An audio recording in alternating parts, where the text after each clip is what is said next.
कलश विचित्र सवारे, सबहि धरे सजी निज निज द्वारे। बंदनवार पताका के तू, सबहि बनाए मंगल हेतु। प्रतीक्षा का अंत हुआ। 14 वर्षों के बाद हमारे नेत्रों की ज्योति लौटेगी।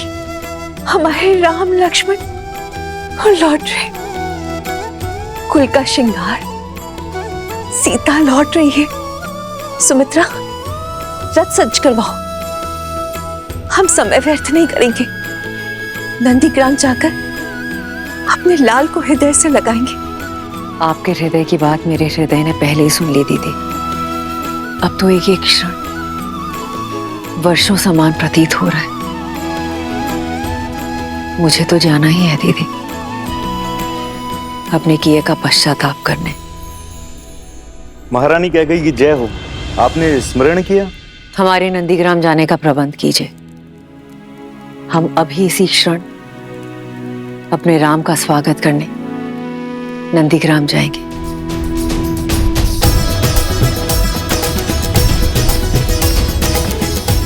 अब हमारे अयोध्या में खुशियां होंगी।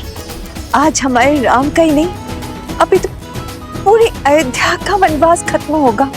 और आज राम के तप का और भरत की तपस्या का फल मिलेगा। वो देखो, गोमाता जा रहे हैं। उन्हें तो देखना भी मत, उनकी तो छाया भी अशुभ है।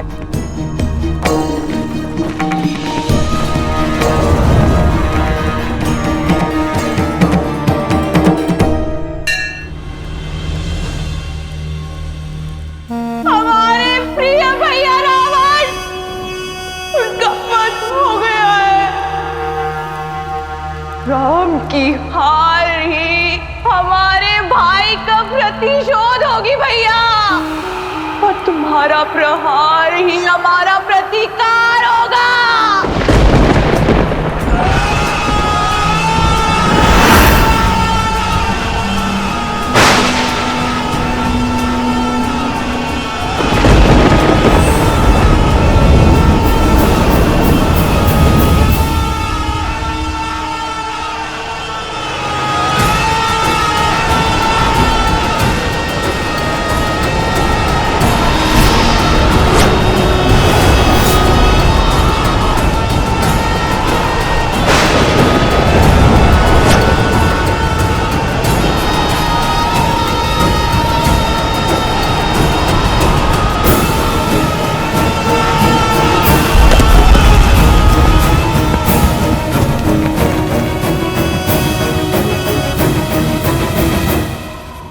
अकस्मात ये सब क्या होने लगा? सुख के रंग में शोक किए काले कैसी महादेव। माँ, क्या ये अंधकार किसी अनिष्ट का सूचक है? हाँ पुत्र, इस संसार में जब जब धर्म ने अपने पग पसारे हैं, तब तब अधर्म ने भी उसे चुनौती देने के लिए अपना सर उठाया है। जब जब न्याय जगमगाया है, तब तब उसकी छवि धूमिल करने के लिए अन्याय भी संसार में आया है। और आज जब अच्छाई का नाद बजा है, तो उसे उत्तर देने के लिए बुराई के शस्त्र मुख का शंखनाद तो होना ही था। परंतु ये अंधकार केवल प्रकृति का परिवर्तन मात्र ही नहीं है, अपितु विचारों और विवेक का परिवर्तन भी है। रावण रूपी शत्रु बाहर था, हमारे सामने था, इसलिए उसे हम शस्त्र या अस्त्र की सहायता से पराजित कर सकते थे। परंतु उस शत्रु का क्या, जो हमारे अंतर्मन के भीतर छिप कर बैठा है, क्योंकि ना तो उसे कोई अस्त्र काट सकता है और ना ही कोई शस्त्र मार सकता है। अर्थात श्री राम की सबसे कठिन परीक्षा अभी तक शेष है। हाँ पुत्र, परंतु ये भी सत्य है कि कष्टों और कठिनाइयों की अग्नि में जलकर ही स्वर्ण कुंदन बनता है और नरों में श्रेष्ठ नारायण के ज्ञान रूपी प्रकाश को प्राप्त करने के लिए अज्ञान के इस अंधकार का होना भी अनिवार्य है कि राम के अयन की चुनौतियां अभी शेष हैं। बुराई पर अच्छाई की विजय अभी शेष है। रामायण की सीख अभी शेष है।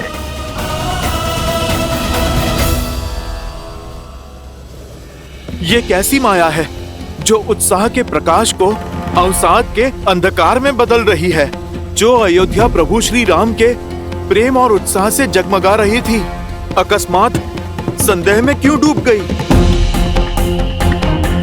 नहीं, राम भक्त हनुमान ये कभी होने नहीं देगा। सूर्य से तेजस्वी हमारी अयोध्या को ये किसकी काली छाया ले गई? भैया की प्रतीक्षा में जो हमने दीप जलाए वो क्यों बुझ गए? जिन्होंने रघुकुल का तेज बढ़ाया उनका स्वागत क्या इस अंधकार से करेगी अयोध्या? हे प्रभु, ये क्या हो रहा है?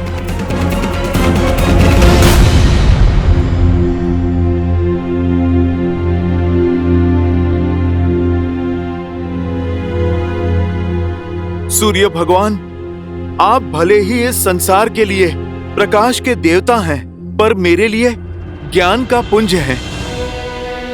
आपका शिष्य हनुमान असमंजस के अंधकार में है। अयोध्या पर फिर से किसी की कुदृष्टि पड़ी है। अयोध्या वासियों की बरसों की प्रतीक्षा रंग लाने को है। उनके प्रभु श्री राम आने को हैं, जिन्होंने इस संसार में धर्म का प्रकाश फैलाया है।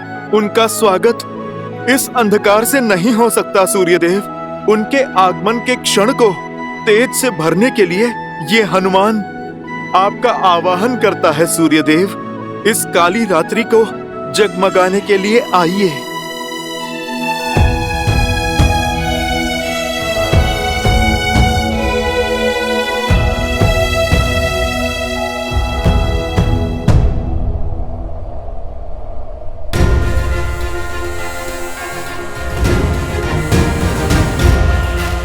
मेरे विनम्र आवाहन पर आप नहीं आए सूर्यदेव।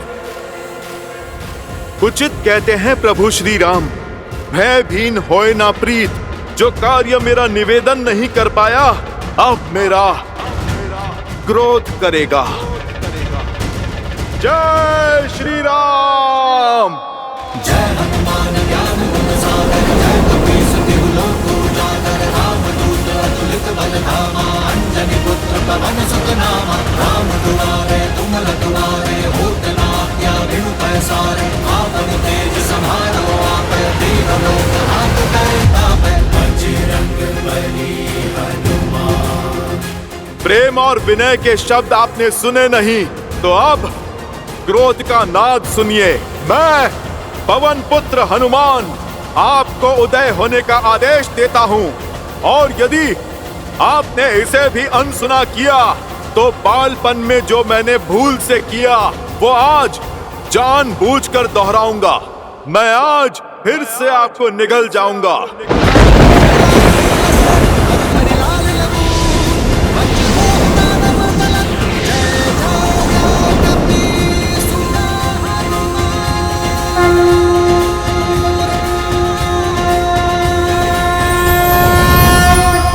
सूर्यदेव के सारथी अरुण का प्रणाम स्वीकार करें वीर हनुमान। आपकी भक्ति और समर्पण अतुलनीय है अंजनी पुत्र, किंतु जितनी अटल आपकी भक्ति और निश्चय है, उतने ही अटल सूर्यदेव के चक्र और चाल हैं, उतने ही अटल सृष्टि के नियम हैं। सूर्यदेव का कर्म संसार को केवल प्रकाशमय करना ही नहीं है, जीवन का चक्र और जीवों की दिनचर्या दोनों ही उनके ऊपर निर्भर करता है। क्या मर्यादा पुरुषोत्तम के परम भक्त प्रकृति की मर्यादा को भंग करेंगे? यदि आप नियति के चक्र में विघ्न डालकर सूर्यदेव को अपना पथ बदलने के लिए विवश करते हैं, तो पूरे संसार में हाहाकार मच जाएगा। सूर्यास्त के साथ आई आसुरी शक्ति की इस काली छाया को सूर्यदेव कल भोर से पहले भंग नहीं कर सकते, क्योंकि नियम बाधा है, पर विश्वास पर किसी बंधन की बाधा नहीं है।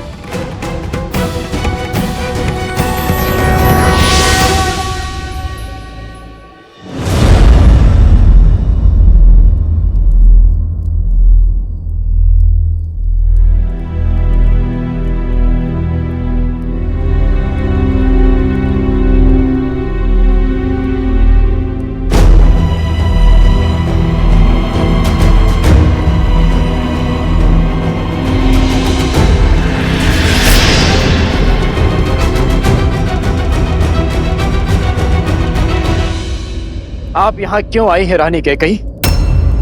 भैया के वनवास देने के पाप को मैंने भैया के कहने पर क्षमा किया, किंतु उसके कारण मेरी भाभी माँ का अपहरण हुआ, जिसे मैं कभी नहीं भूल सकता।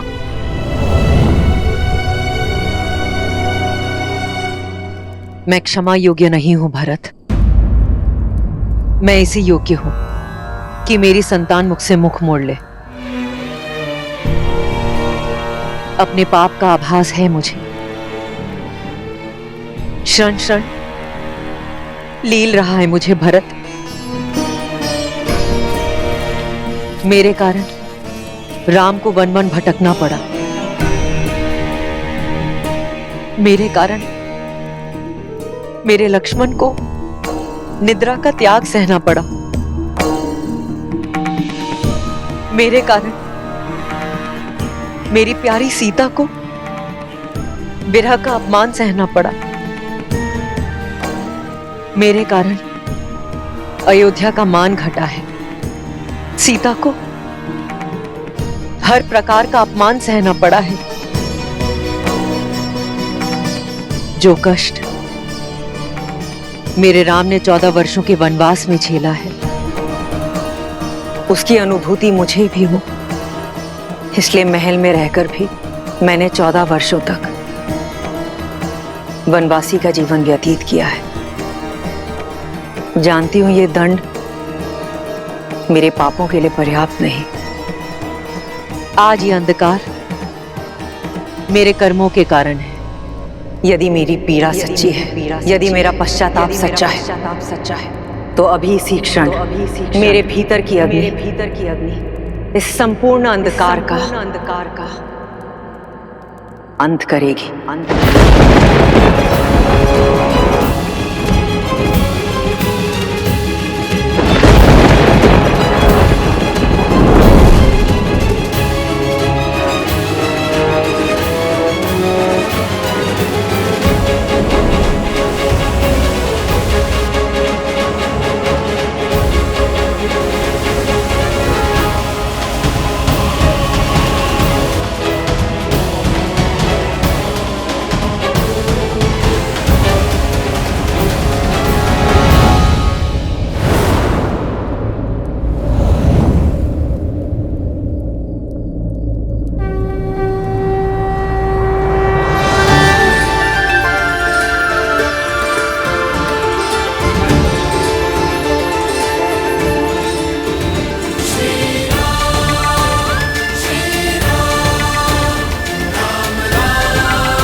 माँ, माँ,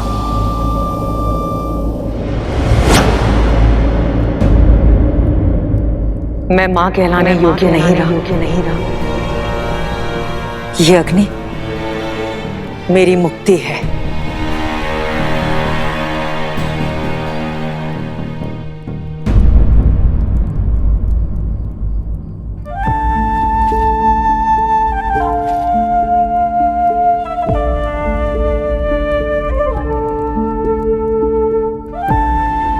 इस बलिदान की आवश्यकता नहीं है मां। मन से मांगी क्षमा हर पाप, हर भूल का अंत कर सकती है। और जिस अग्नि का आवाहन आपने किया है, वो ग्लानि या पीड़ा से ही क्यों, वो प्रेम से भी तो आ सकती है। जिस मन में विश्वास का दीप जलता है, उस तन को अंधकार भी कभी नहीं मिल सकता। यदि विश्वास है तो पत्थर भी भगवान है। यदि विश्वास है तो नर भी नारायण है।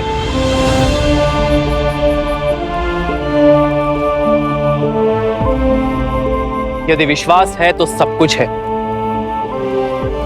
विश्वास वो सूर्य है जो किसी भी अंधकार को हर सकता है।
सदा चली आई,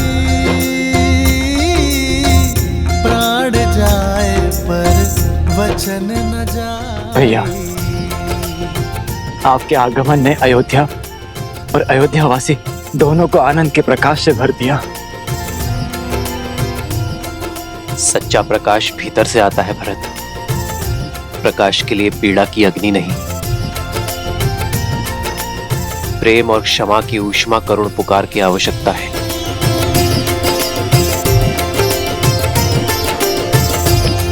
भैया,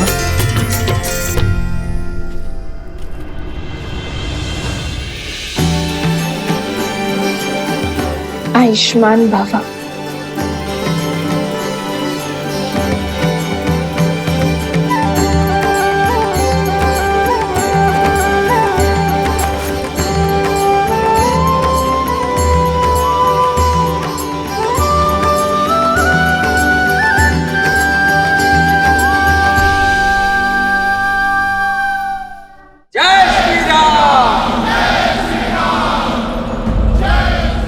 नाना भांति निछावरी करही, परमानंद हर्ष और भरही।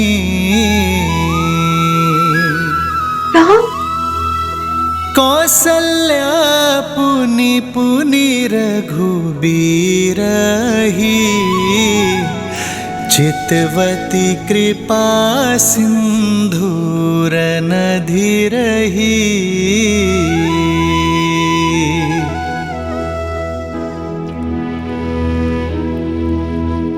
हृदय विचारति बारही बारा, कवन भांति लंकापति मारा।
कैकेयी ने अब तक अपने आप को क्षमा नहीं किया।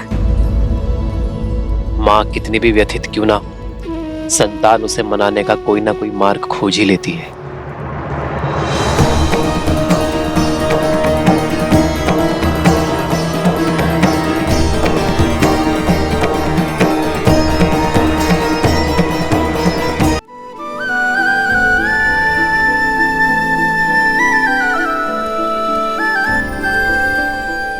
भैया, वनवास के अंत के साथ ही आपके पद के कांटों की चुभन का भी अंत हुआ भैया। ये वही पादुकाएं हैं जो आपने मुझे सौंपी थी।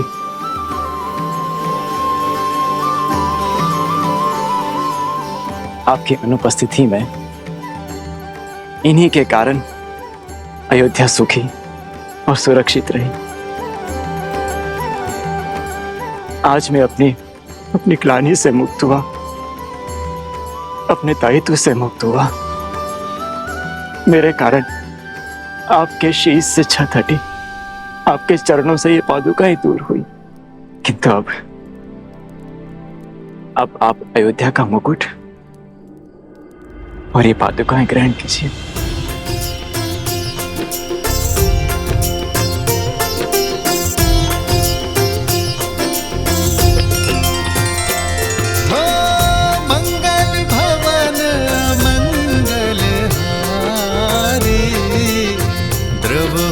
दशरथ अजर बिहारी।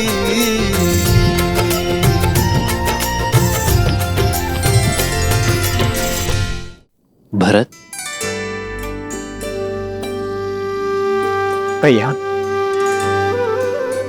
आपकी अयोध्या अब आपकी हुई। आज मेरे जीवन का सबसे बड़ा उद्देश्य पूर्ण हुआ कि मैंने श्री राम को उनकी अयोध्या और अयोध्या को उनके श्री राम लौटा दिए।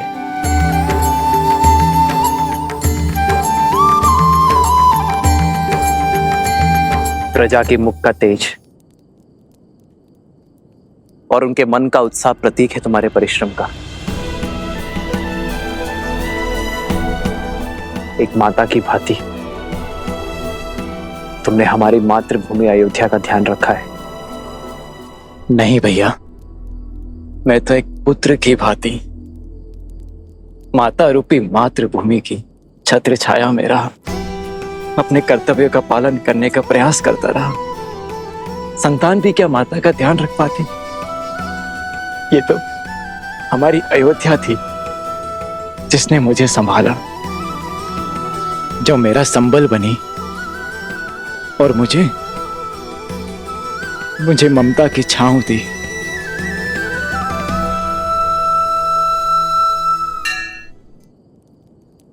धर्म के प्रति तुम्हारी श्रद्धा ने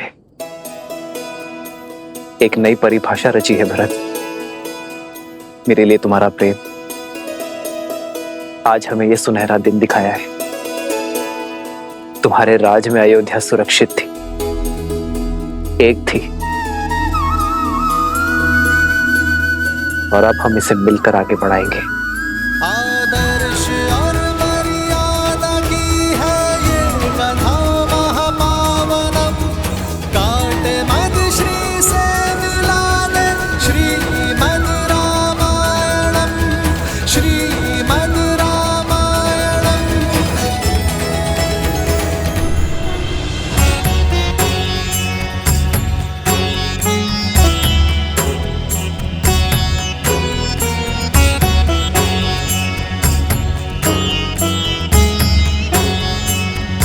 श्रीमद् रामायण आयुष्मान भव। श्रीमद् रामायण, श्रीमद् रामायण। आचार्य, इस यात्रा में हमने प्रयास किया कि आपके दिए ज्ञान का मान रख पाए। राम, मुझे गर्व है कि तुमने मेरी शिक्षा का केवल मान ही नहीं रखा, बल्कि मेरी सिखाई मर्यादा को, रघुवंश के सम्मान को शिखर तक पहुंचा दिया। आज सच्ची गुरु दक्षिणा मिली है इस गुरु को। यह नगर, यह राज, यह प्रजा उद्देश्यहीन थी, जो कि धर्म का पथ दिखाकर नहीं, चलकर बताने से समझ में आता है। समय आ गया है, समय आ गया है। अयोध्या में धर्म ध्वजा लहराने का, राम राज स्थापित करने का।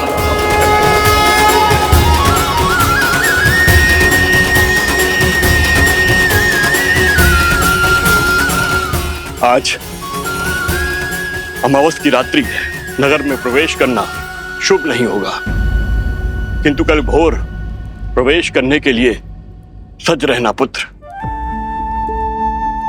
क्षमा चाहता हूं आचार्य,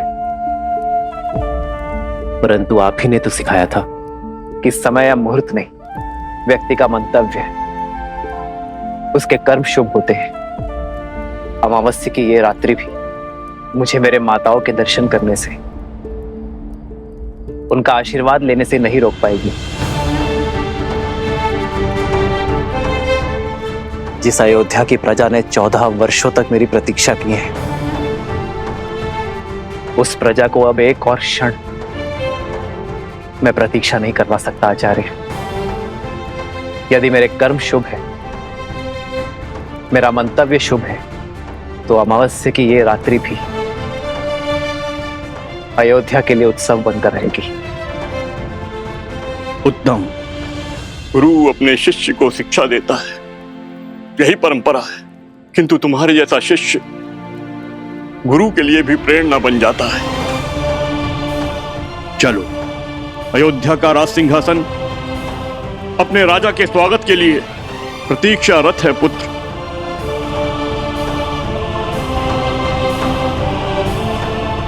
एक राजा होने से पूर्व मैं एक पुत्र भी हूं आचार्य, किंतु राज सिंहासन पर बैठने से पूर्व यदि आपकी आज्ञा हो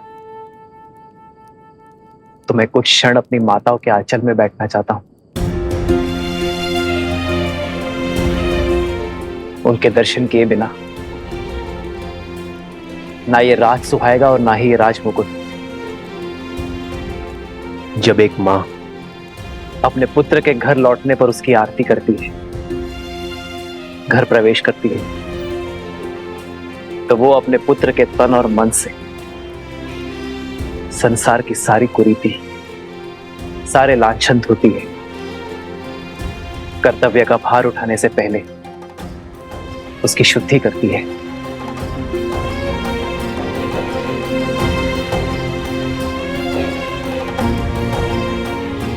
मैं भी बस वही शुद्धि की आस में हूं आचार्य।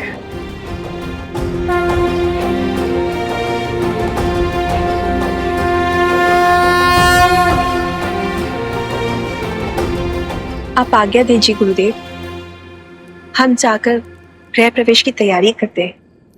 आज्ञा है।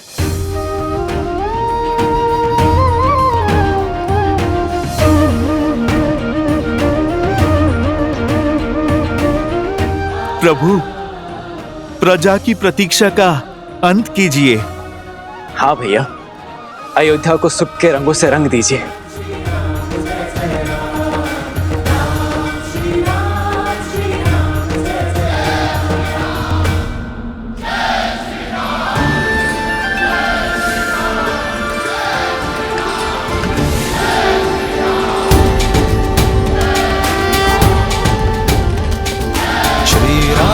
चंद्र कृपालु भजु मन हरण भव भय दारुणम्। श्री रामचंद्र कृपालु भजु मन हरण भव भय दारुणम्।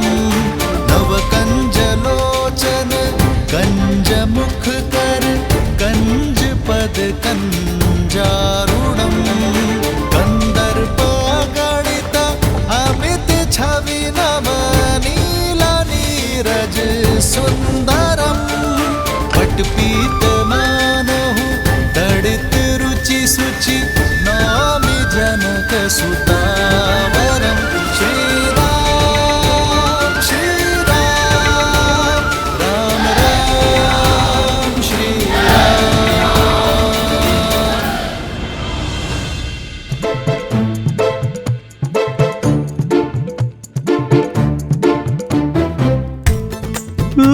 इतने सारे मिष्ठान। बहुत महीने हो गए हैं स्वादिष्ट भोजन किए हुए।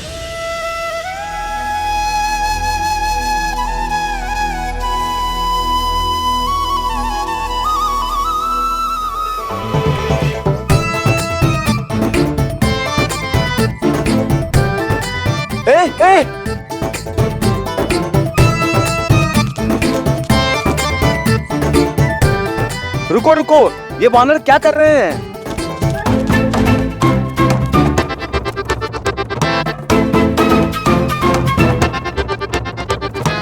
ये दुष्ट वानर तो हमारे सारे मिष्ठान लेकर भाग गए। अब हम प्रजा में प्रसाद कैसे वितरित करेंगे? डांडियों को खोल दो, रोको। प्रभु, अयोध्या और इसकी प्रजा पर आपका अधिकार है और हमारा अधिकार है आपका स्वागत करना। परंतु आपके स्वागत के लिए लाए गए मिष्ठान छीनकर ये उद्दंड वानर इसे दूषित कर रहे हैं। ये वानर आपकी छवि को धूमिल कर रहे हैं प्रभु श्री राम।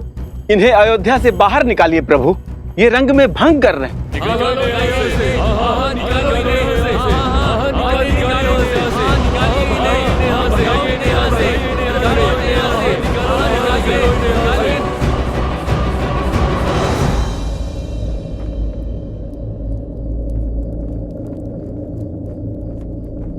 चलो।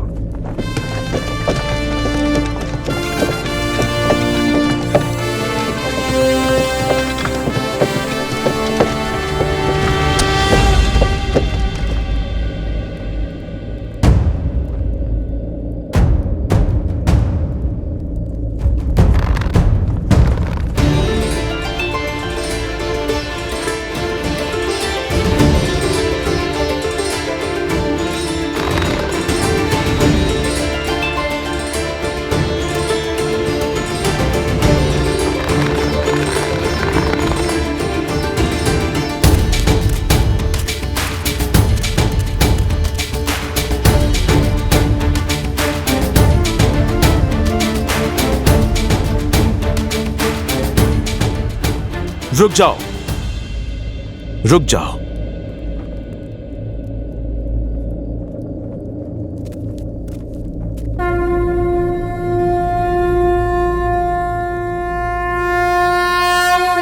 जय श्री राम।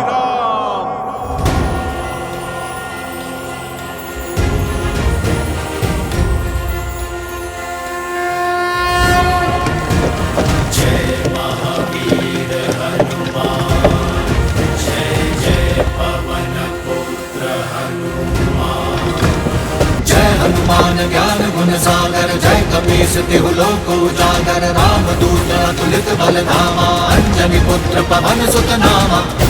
हनुमान, रुक जा।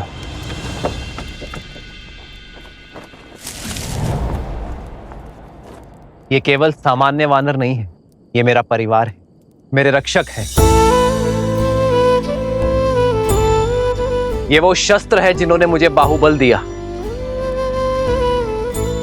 ये वो कवच है जिन्होंने युद्ध में मेरी रक्षा की। 1 वर्ष भूखे प्यासे रहे, युद्ध में मेरी सहायता की। मेरे लिए इन्होंने अनेकों यातनाएं सही। मेरे वानर वीर सीता से मिलन का सेतु बने, धर्मरथ के चक्र बने और रघुकुल कभी उपकार नहीं भूलता। यदि आज मेरे वानर वीरों के लिए अयोध्या में स्थान नहीं, तो मेरे लिए भी स्थान नहीं।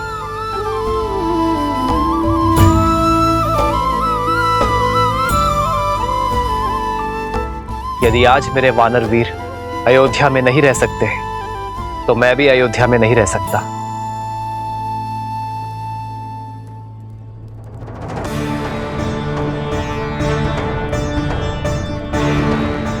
यदि मेरे वानर वीर आपको स्वीकार नहीं, तो मैं भी आपका उपहार स्वीकार नहीं कर सकता। मेरे वानर वीरों का अनादर रघुनंदन का अनादर है, रघुकुल का अनादर है।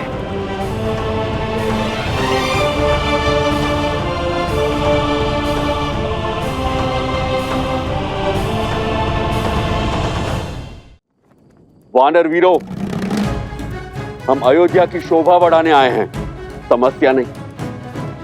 अयोध्या वासियों को हमारे संसर्ग का अभ्यास नहीं है, इसलिए वानर सेना अगले आदेश तक अयोध्या की सीमा के बाहर प्रतीक्षा करेगी। यह उनके राजा का आदेश है।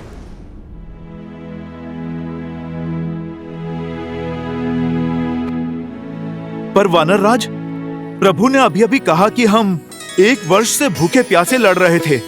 अब यदि प्रभु ये वचन दे कि हमें 1 माह तक भोजन मिलेगा और यदि हम उस भोजन से तृप्त हो जाएं, तो हम वानरों को इस नगर से बाहर जाना स्वीकार है। उस भोज की प्रतीक्षा स्वीकार है। ये सूर्यवंशियों की अयोध्या का विराज अब तो हमारे भैया रघुनंदन श्री राम के पग भी यहां पड़ चुके हैं। अब अयोध्या में कोई भी तन और मन अतृप्त नहीं रहेगा। दशरथ नंदन शत्रुघ्न, आप ये आश्वासन या फिर चुनौती दे रहे हैं? अपने स्वर में मधुरता लाओ शत्रुघ्न, क्योंकि मैं कपिराज हनुमान को चुनौती देने का स्वाद चख चुका हूं। अयोध्या के राजकुमार को धैर्य नहीं, सिंह सी धार शोभा देती है भैया। श्री राम का भाई हूं मैं, दिए शब्द पुनः कैसे लौटा सकता हूं?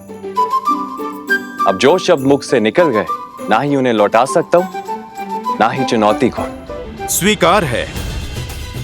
भैया शत्रुघ्न, आपके हाथ थक जाएंगे भोजन लाते लाते, पर ये प्रभु श्री राम का दास तृप्त नहीं होगा। चुनौती देना शत्रुघ्न के बालपन का स्वभाव है और चुनौती लेना मेरे हनुमान का। पर यह चुनौती 2 मित्रों की है, शस्त्रों से नहीं, प्रेम के संधान से खेली जाएगी। और जब शत्रुघ्न ने चुनौती का प्रहार कर ही दिया है, तो उसे हनुमान के प्रतिवार से उसे केवल हनुमान और शत्रुघ्न की माता सीता ही बचा सकती है।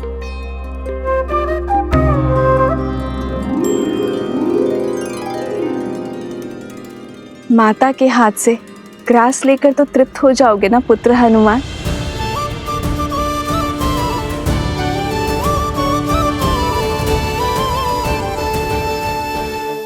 जय श्री राम, जय श्री राम, जय श्री राम।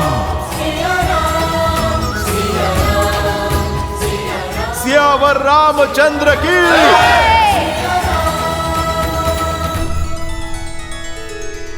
कुछ कहने की आवश्यकता नहीं है देवी। मैं भली भांति जानता हूं क्या चल रहा है आपके हृदय में। जिन श्री राम के संसार के आगमन के उत्सव में हम सम्मिलित हुए, जिनके विवाह उत्सव का हम भाग बने, उनके अयोध्या पुनरागमन के समारोह में भला हम कैसे नहीं जाएंगे। उनके अयोध्या में लौटने के इस उत्सव का साक्षी बनने से ना तो मैं वंचित रहूंगा, ना आप। तो हम चलेंगे ना पिताश्री? हाँ पुत्र, क्योंकि श्री राम आ रहे हैं। श्री राम आ रहे हैं। श्री राम आ रहे हैं। राम आ रहे हैं।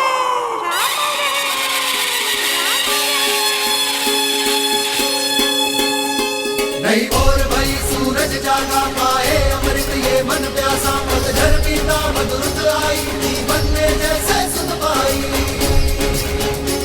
सुखी धरा पे जैसे महबर से ठंडक पाए नैना तर से, महायुद्ध अयोध्या ने जीता, लौटे हैं राम लखन सीता।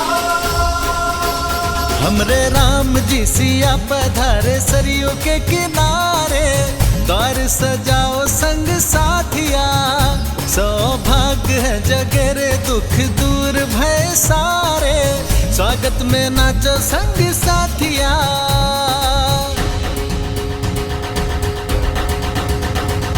शीश काटता दुष्ट दशानन, पाप कर आए मर्दन, हो राम से है रघुवीर बने, दुर्गेश बने है अंजन।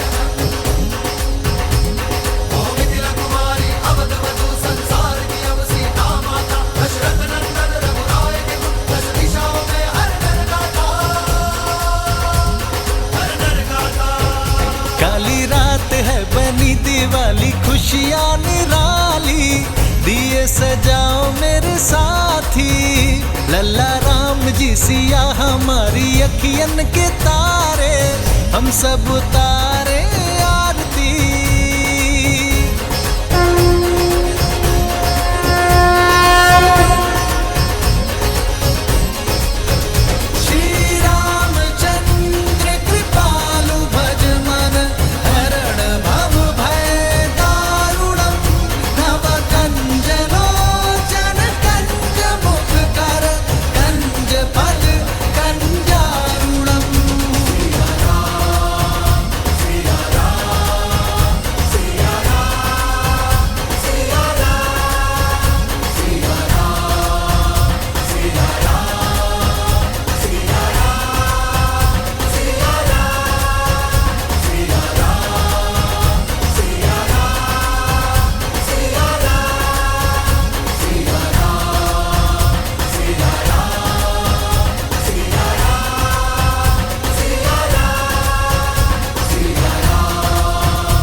अब भीतर आकर इस प्राणहीन महल में प्राण फूको पुत्र।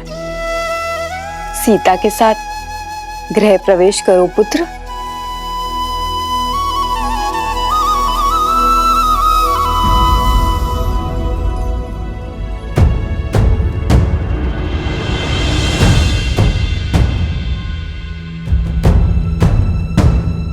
क्या हुआ पुत्र? इन हाथों ने पुण्य स्थापित करने के लिए बहुत बड़ा पाप किया है मां।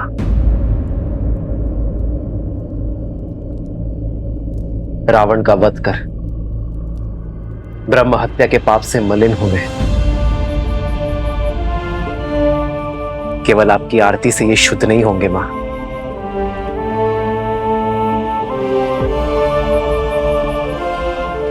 तो क्या हमारे स्नेह में या आरती में कोई कमी रह गई है पुत्र?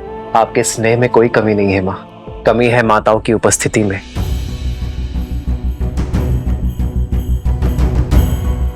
आरती करने वाली एक माता के ना होने में है।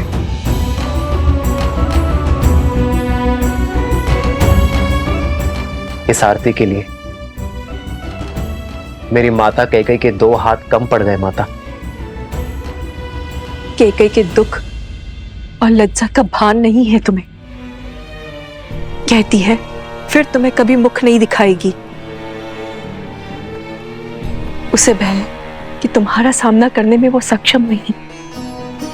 उसने संदेश भिजवाया है कि वो राम से दृष्टि मिलाएगी तो वो जी नहीं पाएगी। उसकी आत्मा उसका शरीर छोड़ देगी और तुम्हारे गृह प्रवेश में वो कोई अपशगुन नहीं चाहती। फिर तो वनवास से भी बड़ा संकट हो जाएगा मां। माता कैकेयी का ना आना अपशगुन होगा। मेरी माता कैकेयी के आशीर्वाद के बिना मैं नगर में तो प्रवेश कर गया, किंतु गृह प्रवेश नहीं कर पाऊंगा। गृह प्रवेश नहीं कर पाऊंगा। गृह प्रवेश नहीं कर पाऊंगा। रघुनंदन तो बन गया, किंतु रघुकुल का राजा नहीं बन पाऊंगा। राजा नहीं। मैं अपनी माता कैकेयी के बिना घर प्रवेश नहीं करूंगा। मैं प्रवेश नहीं करूंगा।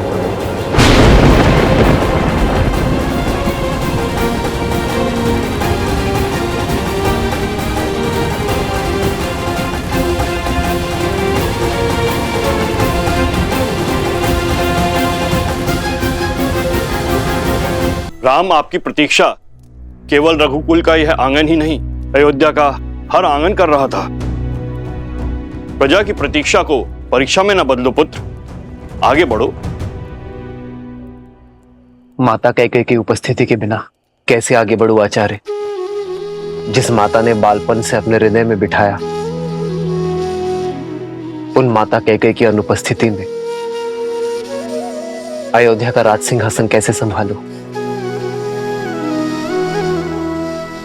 भैया, सूर्य का धर्म होता है सबके लिए उदय होना, और केवल एक के लिए वो अपने कर्तव्य से पीछे नहीं हट सकता।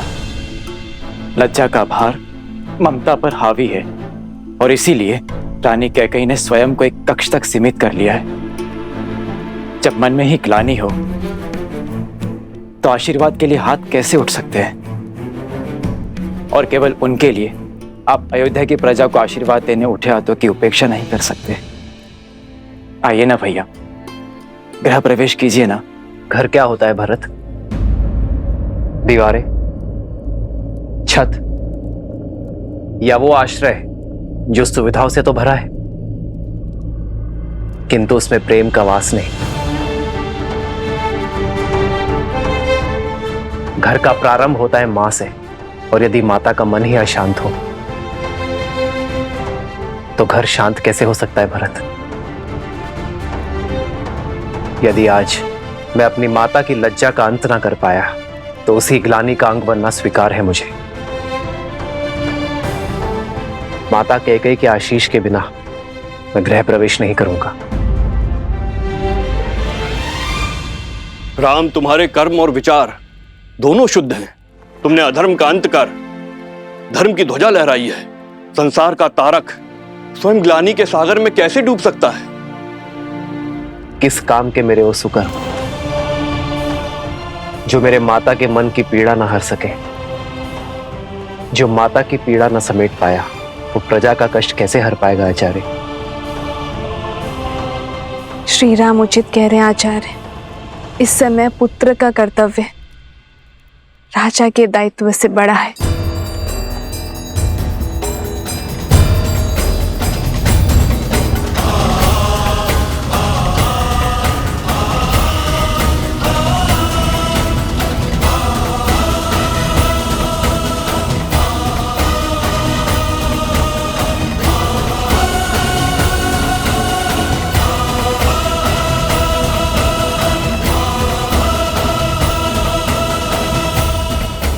जब तक माता कैकेयी गृह प्रवेश की आरती नहीं करेंगी, सियाराम के पग इस घर की चौखट को नहीं छुएंगे।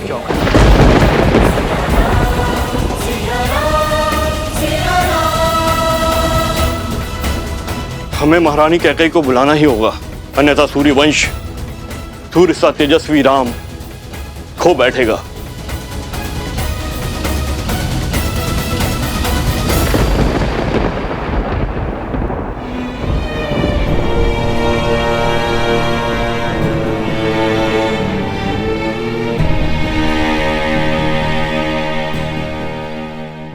कस के पकड़ो, आंखें लक्ष्य पर, प्रत्यंचा तनी हुई। अब इसे खींचो और छोड़ दो। और कब तक आप अयोध्या के आकाश पर शोक का मेघ बनकर छाई रहेंगी? कब तक आप अयोध्या के आनंद पर ग्रहण बनी रहेंगी? वर्षों के बाद दुख की धरा पर सुख की किरण पड़ने ही वाली थी। राम भैया अयोध्या में पग धरने ही वाले थे, किंतु वे द्वार पर खड़े केवल आपकी हट के कारण। महारानी, सही कहा तुमने। अपने कुकर्मों का भार अपनी मृत्यु शैया तक ढोऊंगी मैं। अपने एक पुत्र को सिंहासन पे बिठाने की चेष्टा में मैंने अपने दूसरे पुत्र को वन की अग्नि में झोंक दिया। अब शकुन का दूसरा रूप हूं मैं। राम के आने की शुभ घड़ी को अपनी उपस्थिति से मैं अशुभ कैसे कर दूं? कैसे दृष्टि मिलाऊंगी मैं अपनी राम से? कैसे? आपका दुख, आपका पश्चाताप ना ही आपके द्वारा किए गए कुकर्मों को मिटा सकता है और ना ही आपके प्रति राम भैया के प्रेम को। आपने चाहे जो भी अनिष्ट किए, किंतु भैया सदा आपको अपनी माता मानते हैं। आपसे जो भी अपराध हुआ वो क्षमा योग्य तो नहीं, किंतु आप अपनी ग्लानि की अग्नि में राम भैया के आनंद के वेला को नहीं झुलसा सकती। किंतु राम भैया अडिग है कि जब तक आप उनके द्वार पर आरती नहीं उतार देती, तब तक वो ना ही भीतर आएंगे और ना ही राज्याभिषेक करवाएंगे। चलिए, ईश्वर के लिए चलिए। मैं नहीं आ सकती। कैकेयी की राजकुमारी शक्तिशाली थी, किंतु अपने पुत्र के लिए श्राप लेने वाली ये अभागन मां दुर्बल है। भय है मुझे कि अपने राम के समक्ष आते ही मेरा हृदय मेरे साथ कोई छल न कर बैठे, मेरी धड़कन रुक न जाए। यदि ऐसा हुआ तो एक बार फिर मेरे राम का मार्ग रुक जाएगा। मेरी मृत्यु के कारण मेरे राम के आगमन की शुभ घड़ी अशुभ घड़ी में बदल जाएगी। नहीं, मैं ये पाप कदाचित नहीं होने दूंगी।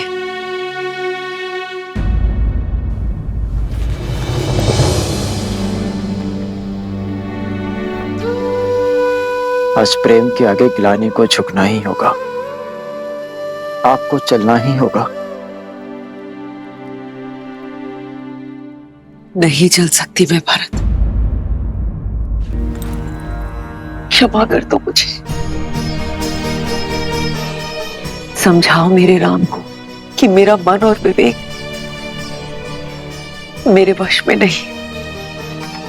अब तो प्रभु से सिर्फ इतनी ही प्रार्थना है कि मैं शीघ्र ही अपने राम को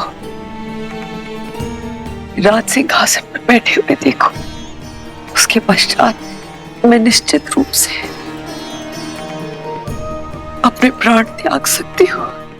उसके पश्चात मैं तुम्हारे पिताश्री से क्षमा मांगे परलोक जा सकती हूँ। कदाचित तभी मेरी आत्मा को शांति मिलेगी। क्षमा कर दो भरत, क्षमा करो।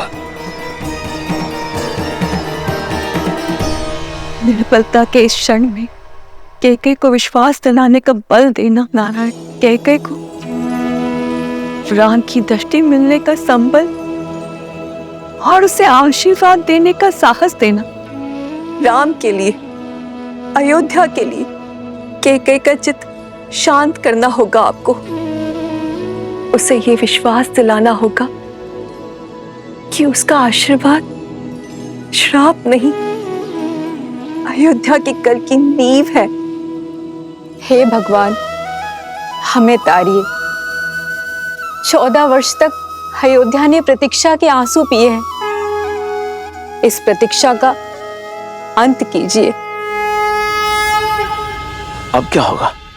महारानी कैकेयी बाहर आएंगी या नहीं? ना आए तो ही अच्छा है, जिसके कारण हमारे राम ने इतने कष्ट भोगे, महाराज दशरथ ने प्राण त्यागे, उसकी तो छाया हमारे भावी महाराज पे पड़नी भी नहीं चाहिए। सीते, यदि आज माता कैकेयी का सम्मान स्थापित ना हो पाया तो कभी नहीं होगा।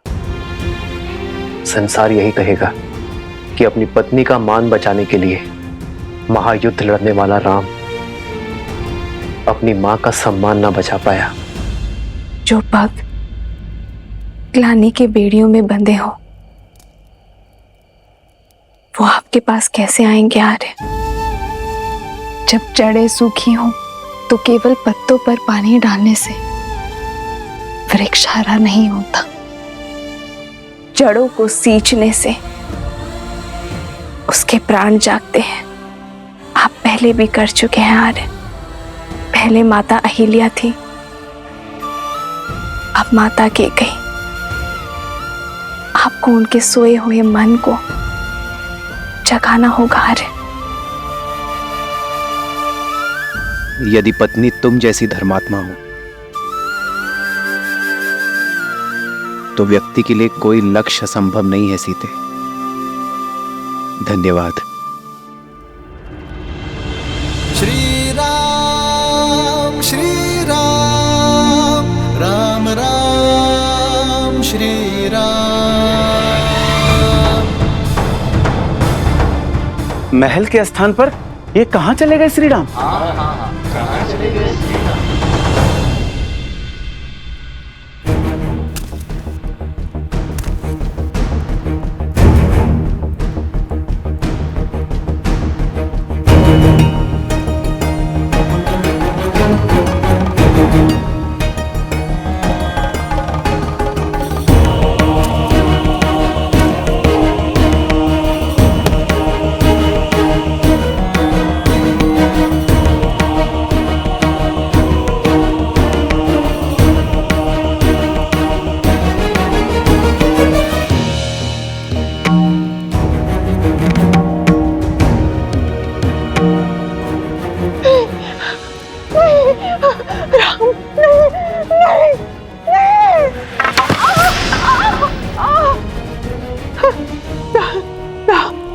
राम, क्षमा करें श्री राम, क्षमा करें। ये दुष्टा अपने सारे अपराध स्वीकार करती है। मैं आपके पग पड़ती हूँ प्रभु। मैं पहले बहुत दंड भुगत चुकी हूँ, मुझे और दंड मत दीजिए, और दंड मत दीजिए। नहीं नहीं नहीं राम, नहीं नहीं।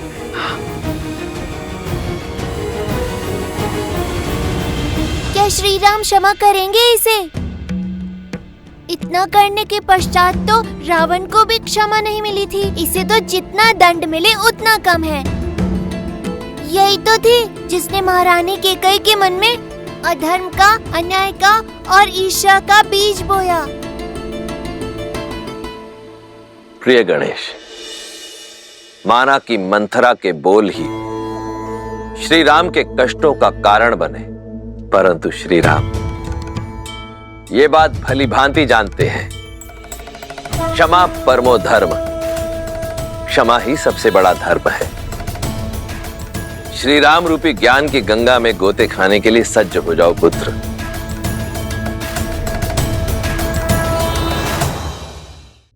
जिसे भय मार रहा हो उसे और क्या दंड दिया जाए? आपका भय ही आपका दंड है मंत्रा। किंतु तुम यहाँ?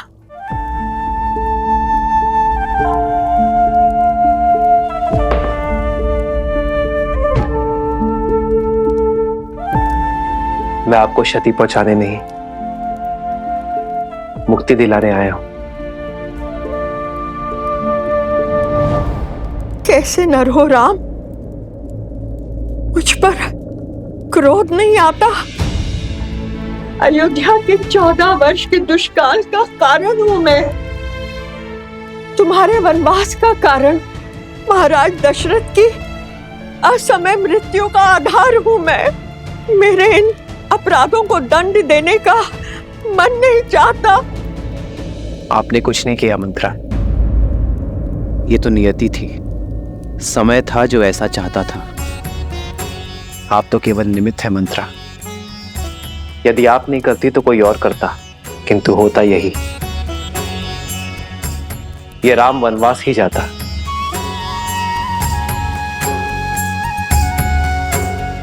निमित्त बनने का दंड तो आप भोग चुकी हैं, अब बारी मुक्ति की है।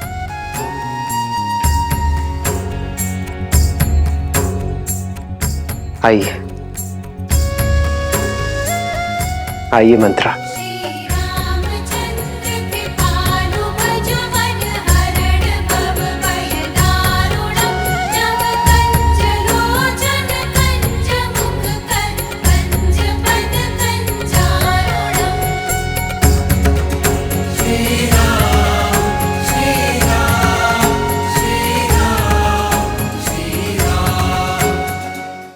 राम राजा बनने वाले हैं। यथा राजा तथा प्रजा। राजा की क्षमा प्रजा के लिए दया और करुणा का उदाहरण बनती है। श्री राम ये जानते हैं कि जो हृदय क्षमा कर सकता है वही हृदय सच्चा न्याय भी कर सकता है। अच्छा, तो मंत्रा को क्षमा कर श्री रामनाथ केवल स्वयं करुणा दिखा रहे हैं, बल्कि अपने प्रजा को भी करुणा का पाठ करा रहे हैं।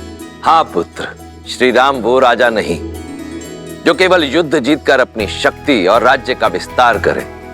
श्री राम तो वो राजा हैं जो मन जीतकर सबके हृदय के सम्राट बनना जानते हैं। और आज मंथरा को क्षमा कर उन्होंने इस संपूर्ण संसार को राम राज्य की एक झलक मात्र दिखाई है। वो राम राज्य जिसकी सबसे बड़ी शक्ति है अपने क्रोध और द्वेष पर विजय पा लेना।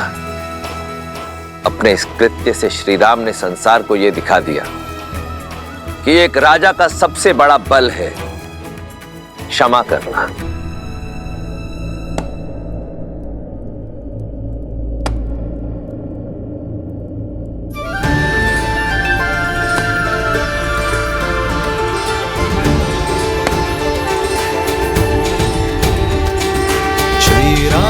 चंद्र कृपालु भजु मन हरण भव भय दारुणम नव कंज लोचन कंज मुख कर कंज पद कंजारुणम कंदर्प गणित अमित छवि नव नीला नीरज सुंदरम पटपीत मानहु तड़ित रुचि सुचि नामि जनक सुतावरम श्री राम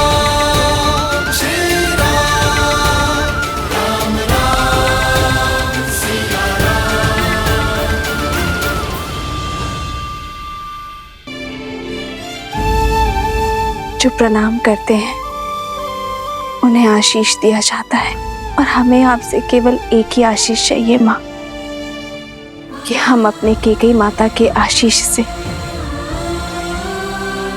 वंचित न रहें। कैकेयी माता को ग्लानि के भंवर से निकालकर हमारे सामने ले आइए माता। उनके संताप का अंत केवल आप ही कर सकती हैं, क्योंकि जब तक वो बाहर आकर हमारा गृह प्रवेश नहीं करेंगी, हम भीतर नहीं आएंगे। सीते, मैंने कैकेयी के मन में जो रामधुन रूपी अमृत को विष में बदल दिया है, उसे कैकेयी को अपने प्रिय पुत्र को वनवास भेजने के लिए विवश किया। सीते, अब मैं ही कैकेयी की ग्लानि के विष को राम मिलन के अमृत में बदलूंगी। सीते, अब मंथरा ही जाकर उसका द्वार खोलेगी। हाँ।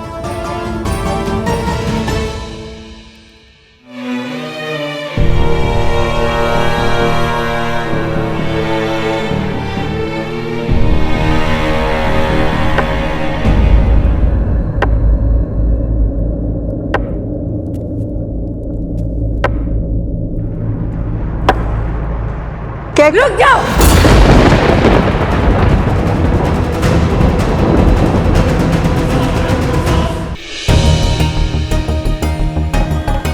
साहस कैसे हुआ मुझे अपना मुख दिखाने का? और तुम्हें मुक्त किसने किया? मेरी मति भ्रष्ट कर, मुझसे इतना बड़ा अपराध कराकर, अयोध्या का शीश झुकाकर तुम मेरे समक्ष शीश उठाकर खड़ी कैसे हो? कैसे खड़ी हूं?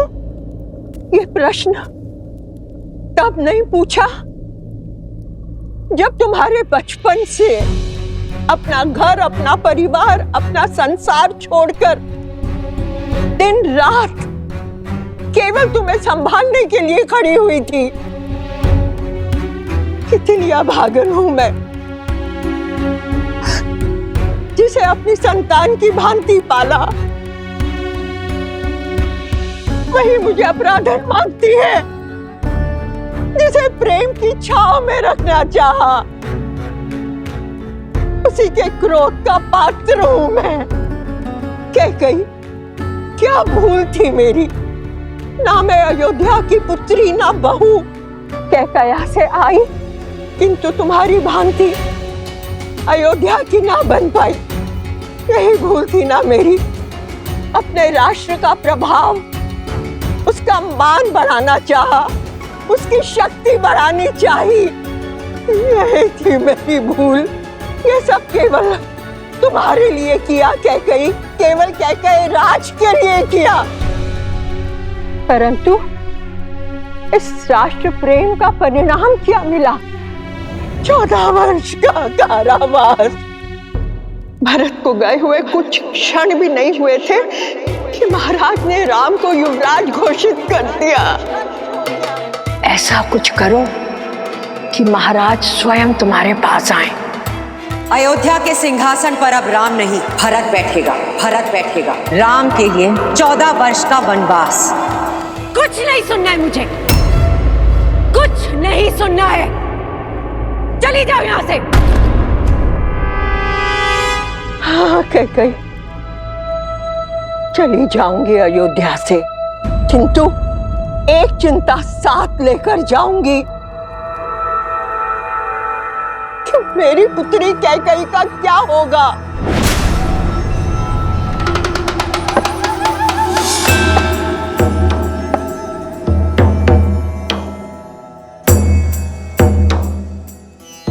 लौट आया है राम। अब देखना कैसे उसके क्रोध की बेड़ियां तुम्हारी स्वतंत्रता को जकड़ती हैं। कुछ भी करके राम को रोक लो कैकेयी, अन्यथा तुम और तुम्हारा भरत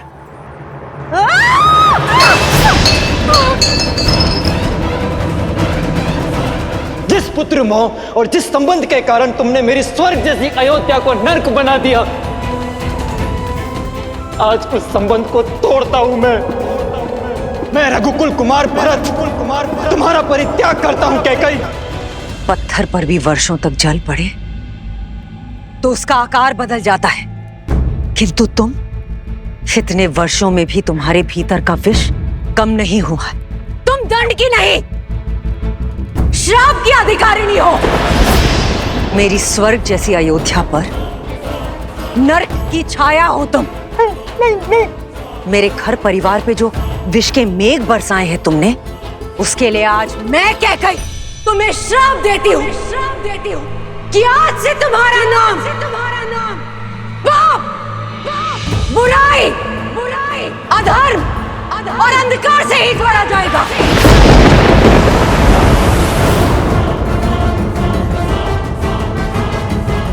सुख की सूचक तुम कभी नहीं बन पाओगे,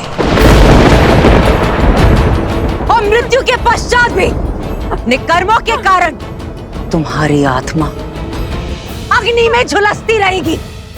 श्राप है मेरा तुम्हें, सदैव झुलसती रहेगी।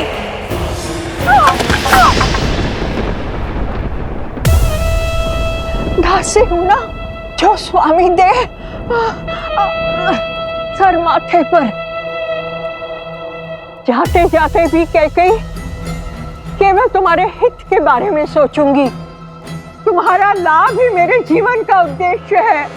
मेरी बात समझो, राम के स्वागत के लिए मत जाना, क्योंकि अगर तुम उसकी आरती नहीं उतारोगी तो वो अयोध्या में प्रवेश नहीं करेगा।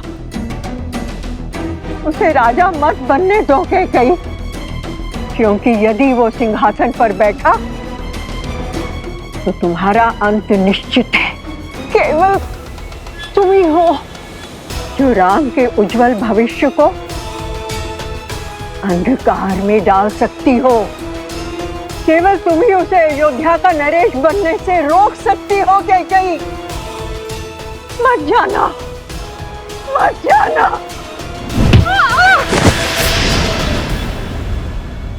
और कितने पाप कराओगी मंथरा?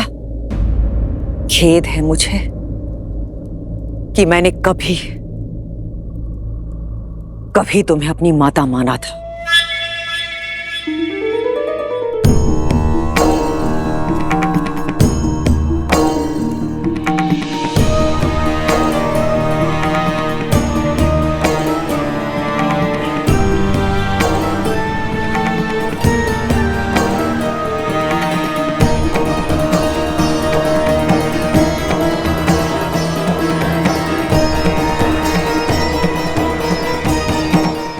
कटुवाणी ने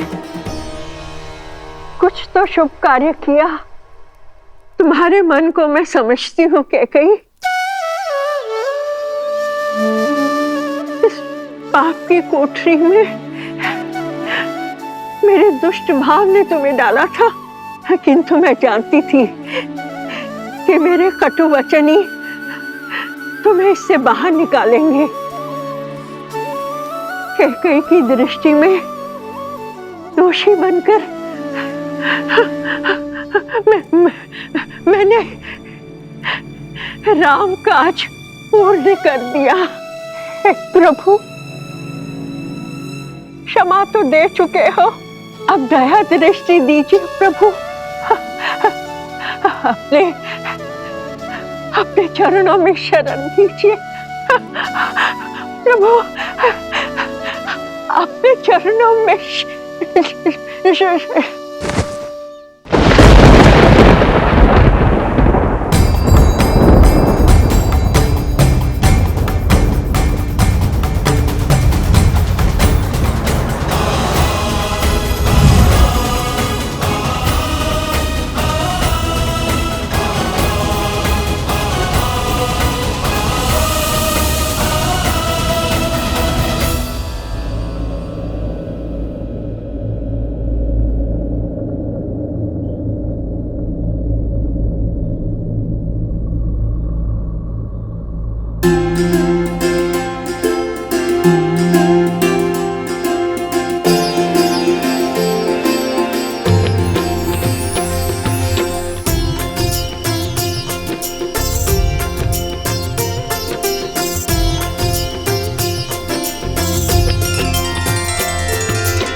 की किरण के साथ जीवन का तेज भी लौट आया है।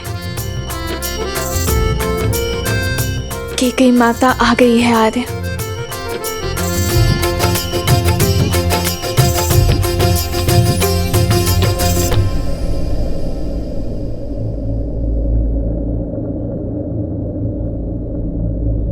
माँ,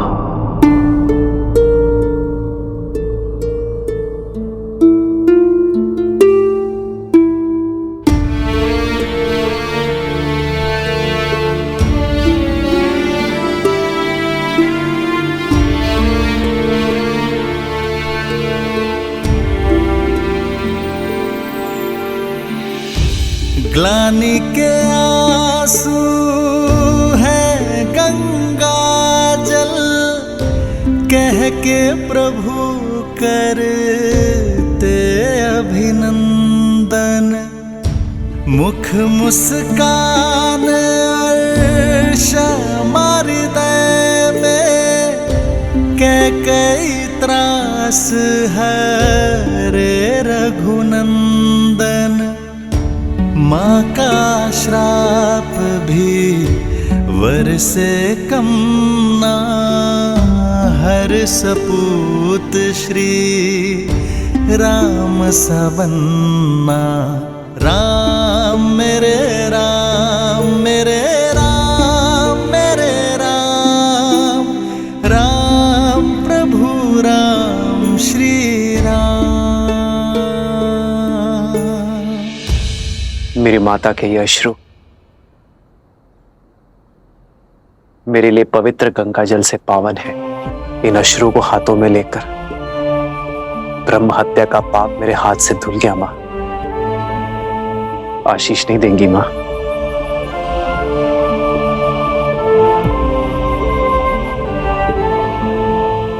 आयुष्मान भव।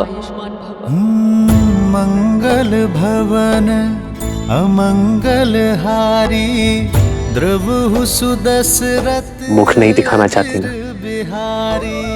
ठीक है, किंतु अपने पुत्र को चरणों में बिठाकर उसकी बात सुनने की कृपा कीजिए माँ। आइए माँ।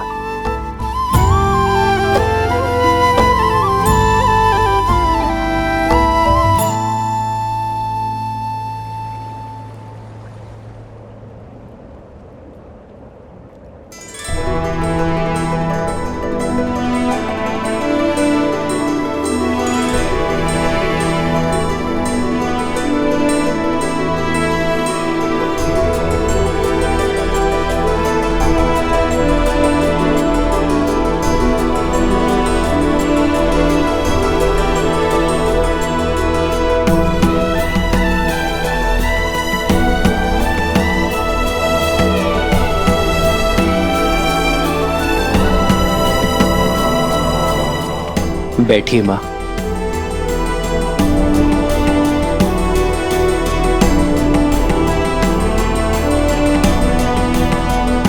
रघुवंशी हैं हम,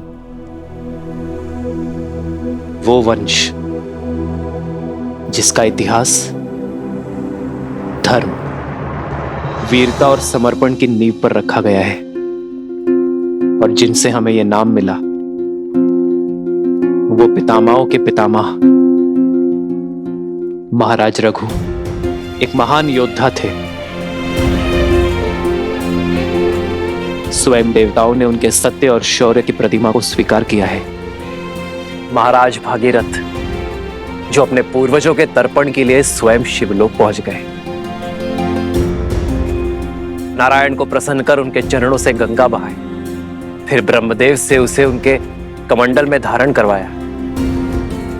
स्वर्ग से गिरती मां गंगा के वेग को थामने के लिए महादेव को उनकी जटा में रोकने के लिए मनाया। महादेव की जटा से गिरती धरा को भारत में लाने के लिए स्वयं अपने नखों से नहर खोदी, और महाराज दिलीप की धर्म की कहानियों से तो स्वयं इंद्रलोक भी अछूता नहीं है। आपके पति मेरे पिताश्री महाराज नेमी, उन्होंने 10 दिशाओं में युद्ध लड़ा, देवासुर संग्राम लड़ा और महाराज दशरथ कहलाए। मेरे सभी पूर्वजों ने संसार में रघुवंश की कीर्ति का ध्वज लहराया है, धर्म को स्थापित किया है। अयोध्या के सिंहासन पर अब राम नहीं, भरत बैठेगा। भरत बैठेगा।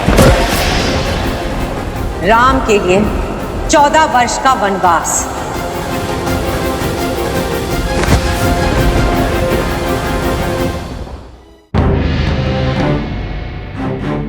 पर सोचिए मां, इतने प्रतापी योद्धाओं में से किसी ने दक्षिण की ओर प्रवास करने की इच्छा नहीं की, किसी ने वहां धर्म का ध्वज नहीं लहराया। वो अवसर मुझे मिला मां, मुझे, और वो अवसर मिला आपके कारण। यदि आप मुझे वन में ना भेजती तो रावण का अंत कैसे होता मां? संसार में मर्यादा और धर्म की स्थापना कैसे होती? यदि आप ना होती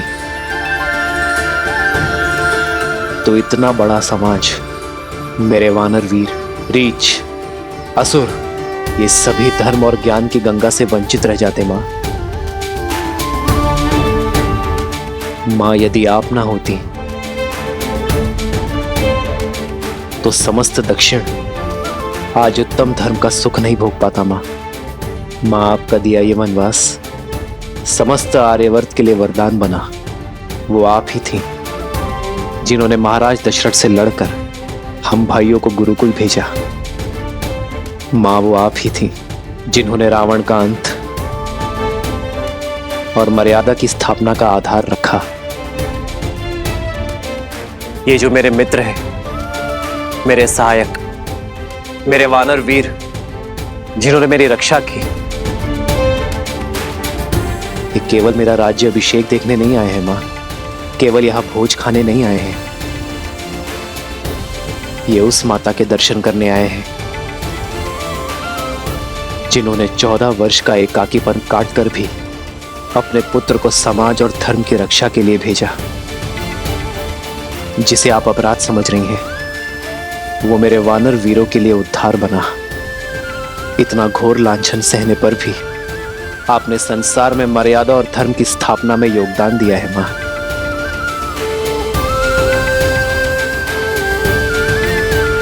क्या आप इन्हें निराश करेंगी मां?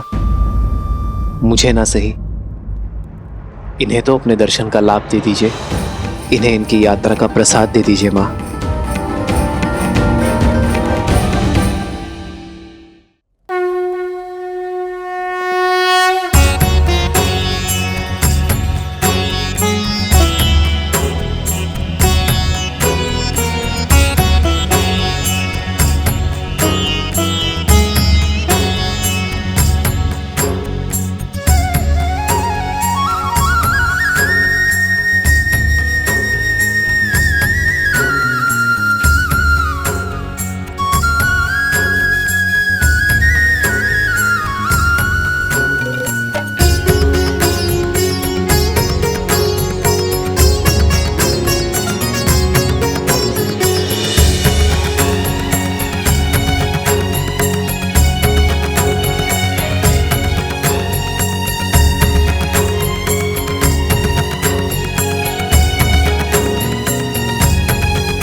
बचपन की भांति इस बार भी मुझे मना ही लिया तुमने।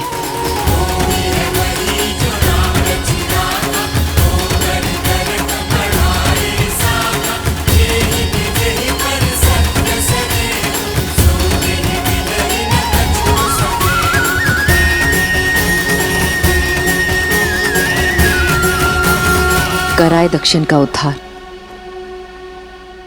किंतु अब मेरे राम को राजा बनना होगा। अयोध्या को, अपनी प्रजा को आगे ले जाना होगा। अपने वंश को आगे बढ़ाना होगा राम। इस राज्य का उद्धार करना होगा। रामचंद्र की, रामचंद्र की, रामचंद्र की।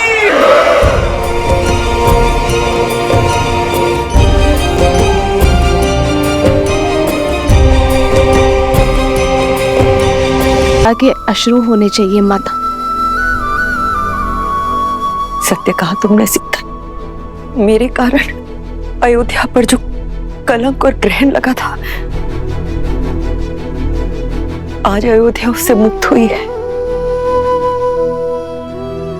ये अश्रु उसी की खुशी में। नहीं माता, आप ग्रहण नहीं, ईंधन है जिसने आपके प्रकाश को अयोध्या में ही नहीं पूरे संसार में प्रखर किया है।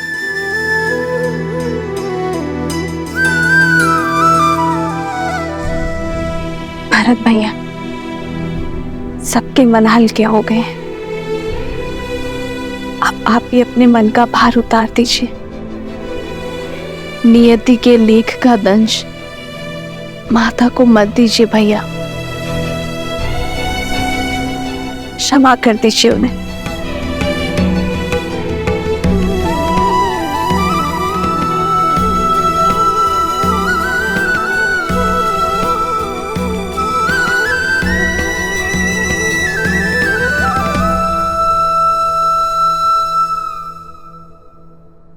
देखी परिवार प्रभु अति भावुक भाए, सबहि प्रेमा बस आरती गाए।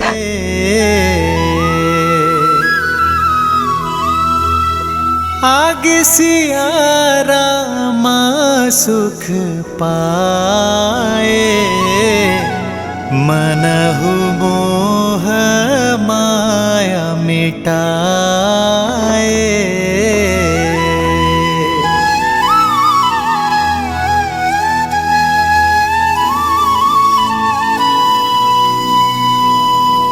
अयोध्या के प्रजाजनों, अयोध्या के कष्ट के मेघ छट चुके हैं। शीघ्र ही रघुकुल के दीपांकर महर्ष दशरथ जी के ज्येष्ठ पुत्र श्री रामचंद्र जी का राज्याभिषेक होगा। राज सिंहासन पर विराजमान होने की उत्तम तिथि एवं मुहूर्त शीघ्र घोषित होंगे और आप सब लोग उसमें आमंत्रित होंगे।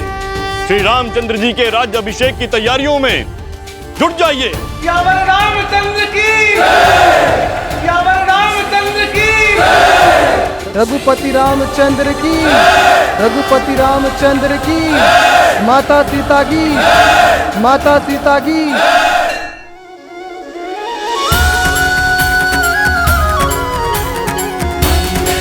जय श्री राम, जय श्री राम, जय श्री राम, जय श्री राम।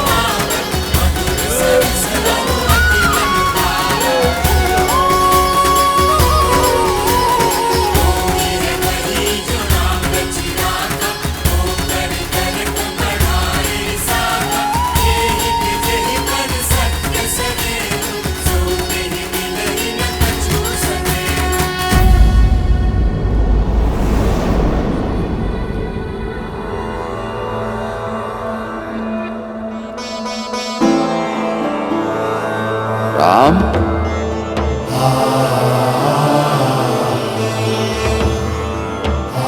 राम,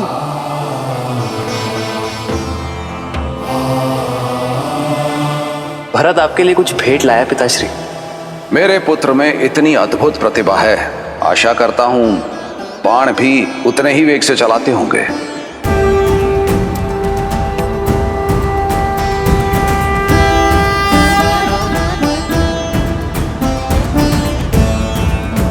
आपका राम लौटा है पिताश्री।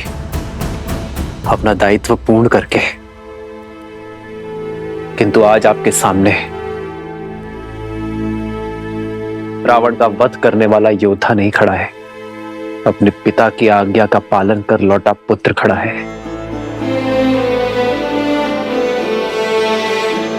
एक बार आपने कहा था कि पिता के आदेश केवल शब्द नहीं होते, वो कुल का आदर्श स्वप्न, यश, प्रतिष्ठा और सम्मान की धुरी होते हैं। आपने सत्य कहा था पिताश्री। इस यात्रा में मैंने जाना कि एक पुत्र पिता की संपत्ति, धनराज्य सब अर्जित कर सकता है, किंतु अमूल्य भेंट, वो विश्वास, वो मूल्य है जिन्हें उसके पूर्वजों ने स्थापित किया और पिता ने प्रमाणित किया। रघुकुल रीत सदा चली आई, प्राण जाए पर वचन न जाए। ओ रघुकुल रीत सदा चली आई, प्राण जाए पर वचन न जाई।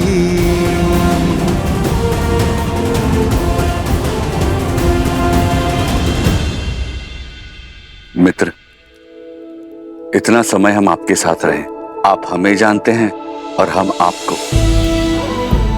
किष्किंधा वासियों के मन में इच्छा है कि हमें भी अयोध्या देखने का, जानने का सौभाग्य मिले।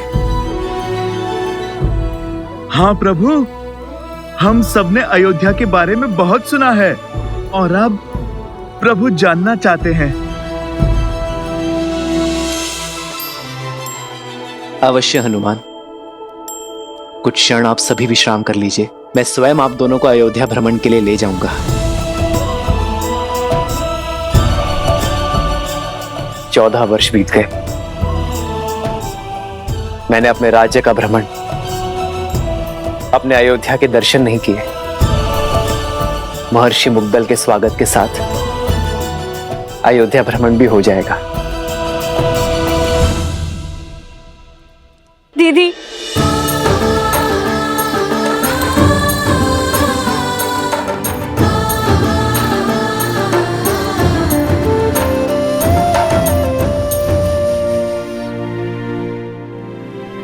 मुझे उर्मिला से मिलना है।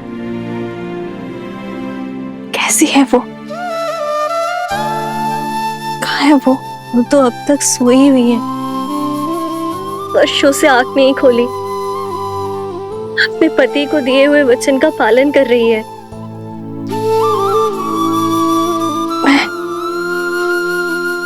मैं देखना चाहती हूँ उसे, अभी इसी क्षण। मुझे ले चलो उसके पास। हाँ। रुक जाओ सीते,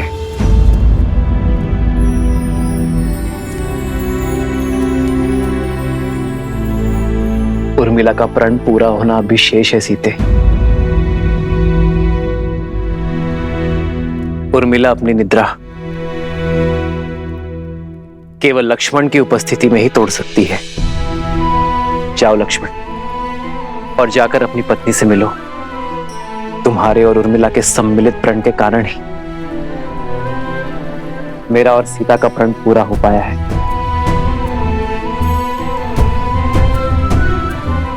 उर्मिला ने महल में रहकर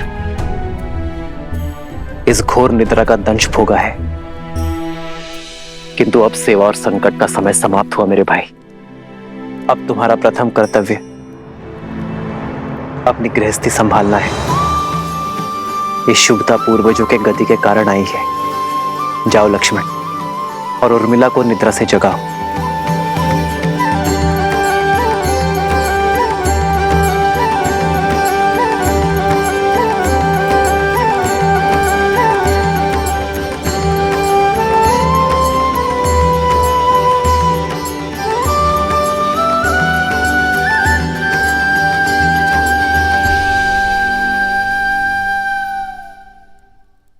चौदह वर्ष तक मैं आपकी नींद लेती रहूंगी, ताकि आप 14 वर्ष तक बिना सोए अपना धर्म निभा सके।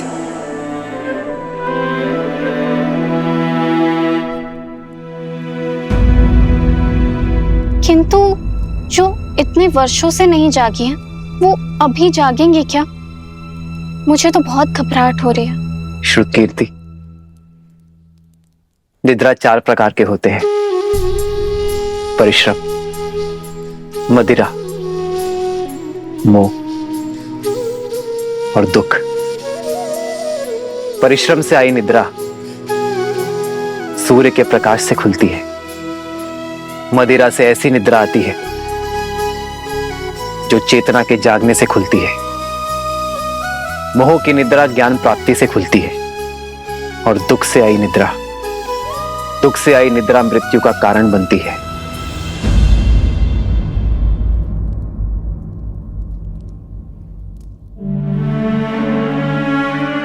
मैं जहां पर भी रहूं आर्य, मेरा मन सदैव आपके पास ही रहेगा। मेरी केवल एक ही इच्छा है आर्य, कि मैं जब भी अपनी आंखें खोलूं केवल आपको देखूं।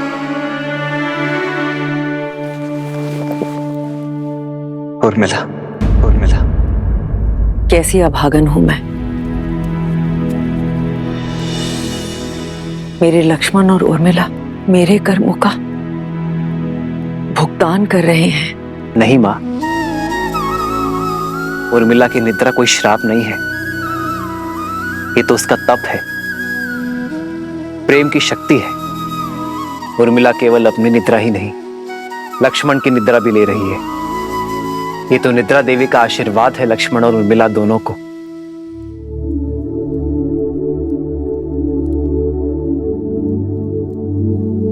देखिएगा मां, लक्ष्मण के बुलाते ही उर्मिला अपनी निद्रा से जाग जाएगी। उठो उर्मिला, आंखें खोलो, देखो, मैं आया हूं।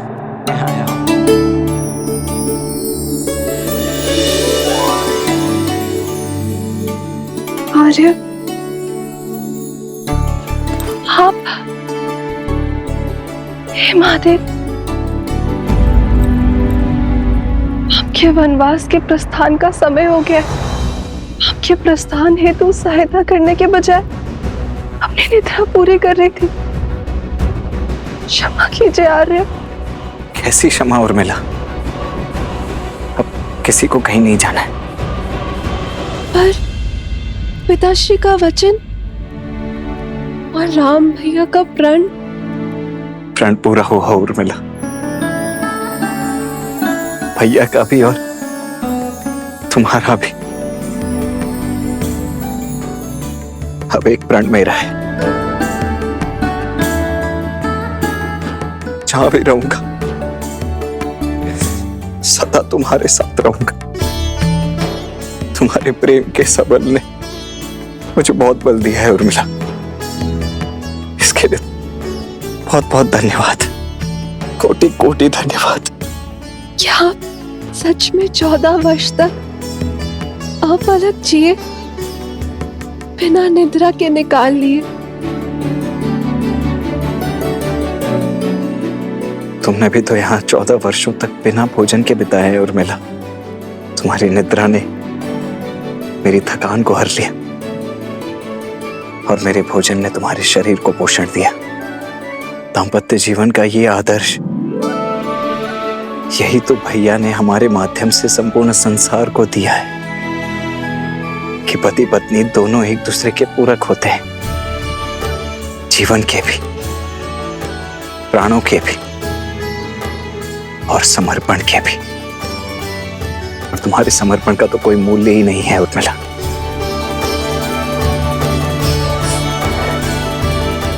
अब चलो,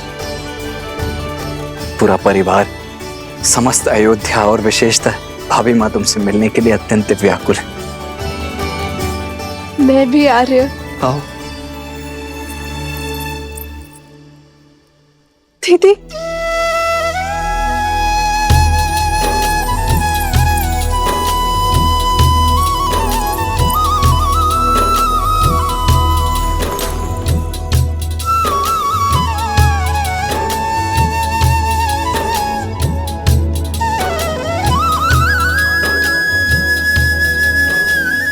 बचपन से लेकर आज तक मेरे हर निर्णय, हर कार्य में साथ दिया है तुमने। और आप मेरे और मेरे पति के लिए, इस रघुवंश के लिए लक्ष्मण भैया को हमारे साथ भेजा। एकांत का दंश भी झेल लिया तुमने।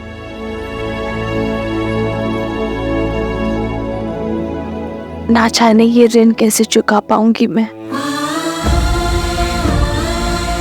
और अब तुम मुझसे छोटी नहीं रही उर्मिला, तुम इस संसार के सबसे बड़ी सतियों में से एक हो।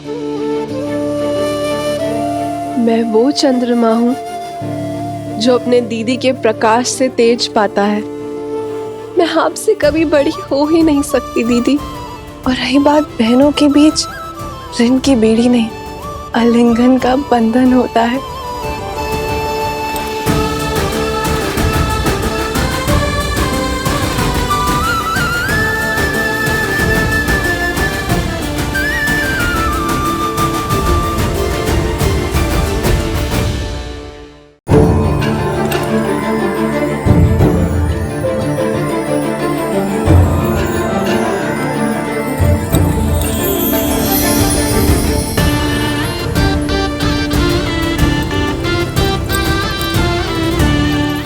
बहुत सुंदर, प्यारा लग रहा है। ये कैसा है दीदी? अरे तुम सब यूं ही अब तक बातें कर रही हो। ऋषि मुद्गल के स्वागत की तैयारियां करनी है, वो आते ही होंगे। जी माता, वर्षों बाद बहनों से मिली तो कुछ स्मरण नहीं आया। मैं समझ सकती, जो पीड़ा तुम सबने भोगी है वो मेरे कारण ही तो है। नहीं माता, जितना कष्ट हमने सहा उससे कहीं अधिक आपने सहा, और शारीरिक कष्ट से कहीं अधिक मानसिक कष्ट होता है माता।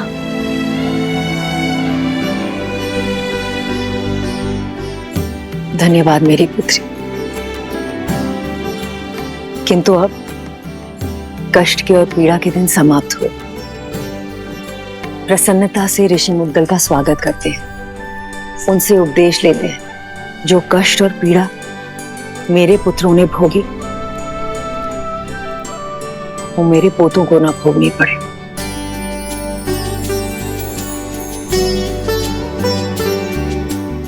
और अब तो केवल इसी समाचार की प्रतीक्षा है कि कब मुझे ये बताया जाए कि मैं मां से दादी बनने वाली।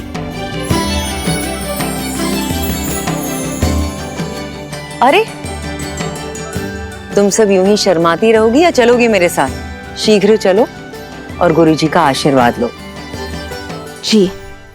अयोध्या और श्री राम के जीवन से दुख का हर मेघ छट गया। अब सब शुभ ही होगा। इतनी शीघ्र भूल गए पुत्र? धूप छांव दिन रात की भांति ही, अच्छाई और बुराई भी सदा साथ ही रहते हैं। दीपक की आवश्यकता तो वहीं होती है जहां अंधकार होता है और लोग जलते हुए दीपक के प्रकाश में उसके नीचे पसरे हुए अंधकार को देखना भूल जाते हैं। जब सामने सब उचित प्रतीत हो रहा होता है, तभी पीछे से बुराई अपने पंख फैला रही होती है। अर्थात दुख की धूप हो या सुख की छांव, सदा सतर्क रहो। हाँ पुत्र, जब भी हम जीवन में कोई शुभ या मंगलमय कार्य करें, तब हमें अतिरिक्त सावधानी और सतर्कता बरतनी चाहिए। सत्य और धर्म की क्षमता पर विश्वास रखते हुए अपने तन मन को और अधिक दृढ़ करना चाहिए। प्रिय गणेश, वो देखो, श्री राम उसी योजना का शंखनाद कर रहे हैं। राम राज्य की स्थापना का आरंभ कर रहे हैं। नर रूप में नारायण को प्रत्येक समस्या का सामना करना होगा, हर कठिनाई का हल खोजना होगा, राम राज्य की स्थापना करनी होगी। ऋषिवर, मैं जानता हूं आप सबके मन में क्या चल रहा है, किंतु जो होना है वो अवश्य होगा। 2 दिन बाद शुभ मुहूर्त है और ये राज्याभिषेक के लिए सबसे शुभ है। श्री राम, भगवान सूर्य के आशीर्वाद से सूर्यवंश के अगले सिरमौर आप ही होंगे। आपने वन भ्रमण के समय जो ज्ञान और अंतर्दृष्टि अर्जित की है, उसको अपने साम्राज्य में उपयोग करने का समय आ गया है। दया, दंड और दर्शन, इसको अपना शस्त्र बनाइए। श्री राम, आपके मार्गदर्शन से जगत कल्याण की ओर अग्रसर होगा। सभी आशान्वित हैं कि आप एक आदर्श स्वराज की स्थापना करेंगे और संसार के लिए शुभता का मार्ग प्रशस्त करेंगे।